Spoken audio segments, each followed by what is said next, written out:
Today we're going to talk about John Deere's AutoClutch feature, which allows you to stop the tractor by using the brake pedals without depressing the clutch. So to use AutoClutch, you're going to simply depress your brake pedals until the tractor comes to a stop without pressing the clutch in. When you're traveling at higher speeds or pulling an implement, it's recommended that you reduce your travel speed before you use this AutoClutch feature to limit the amount of force you have to put on the brakes in order to get the tractor to stop.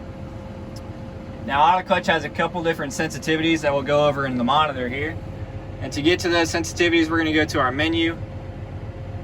We're going to go to our transmission. And we're going to go to our advanced setting page, which in the banner here is this arrow pointing up with a dot above it. So in that advanced setting page, our first action here is this AutoClutch sensitivity. Now for normal day operations, we suggest going into your medium sensitivity. All this does is limits the response time of the clutch when you push the brakes in.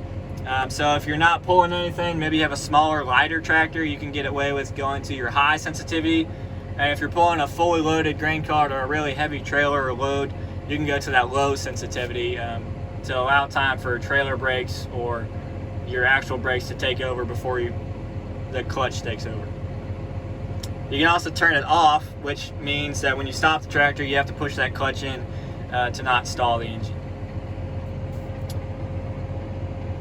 Now to operate AutoClutch,